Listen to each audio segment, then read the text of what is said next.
Hello, I'm Jonathon, for anyone who doesn't know me. Well, really just talk, Helene asked me to say a few words about the mentoring programme from a student's point of view, so this is what I'll try and do. And really I started by trying to think what words sum up and capture for me being involved in the mentoring programme.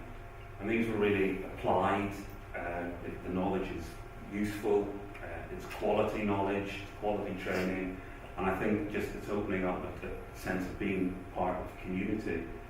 Then I thought, well, actually, that's really how I feel about the course in general, and how I think from pretty early on I was on the MC.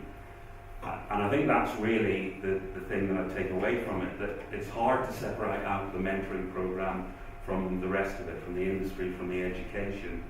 And from day one, the focus has been to hone our work towards being industry ready, so that when we come out, we have less of that situation and a bit more of that situation.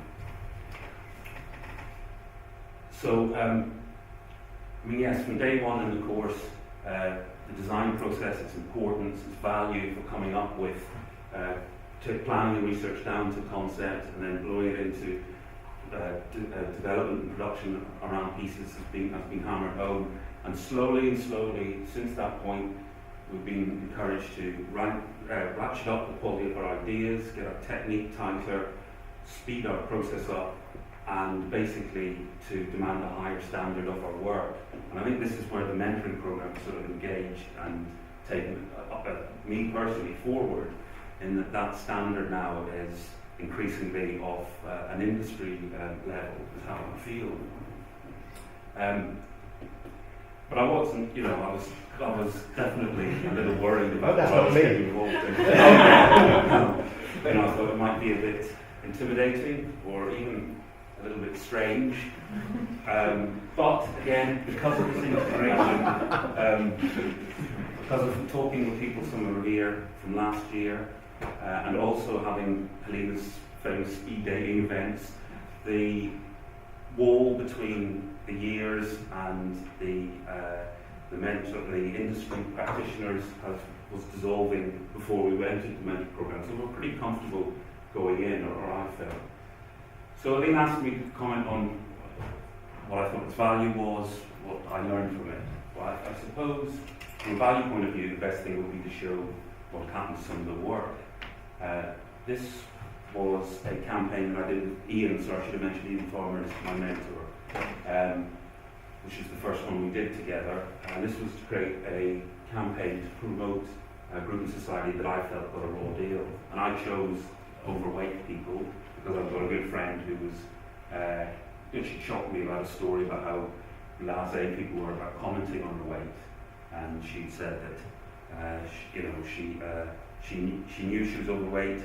She didn't need people to tell her she was fat, but she wasn't stupid. And so I came back and thought, okay, this was my initial throw it down draft idea. It was to say, okay, weight isn't everything. For a successful architect at that point of the scale, my weight is not the measure of me. And I showed it to Ian, and it was positive, it was encouraging, but he said, remember that, this is the message. What are you trying to say? Hone it down, tighten it up, get rid of the excess. So I went away and I came back and I had that as a copy, and it was play on fatso, the old insult.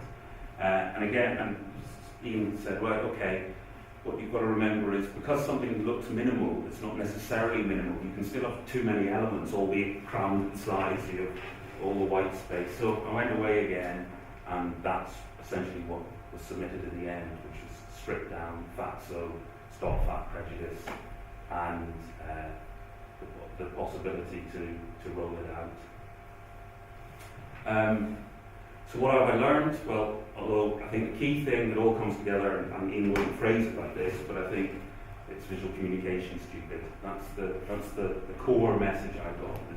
It's not art, it's not art in a graphic style, it is graphic design, it is visual communication. And really speaking with Ian and staff, how have I tried to make sure I remember that, try to bring it into play? And for me, the message has been just remember what I call the W's, and just reminding myself of this, and this has been push-pulled through the mentoring program. So it's what is the message to be communicated? Who is the intended audience? What do we want the audience to do? Where is the message to be communicated? And there's more. But also critically, why have I made that design choice? Why? What's the reason behind it? So that's for me what I value most.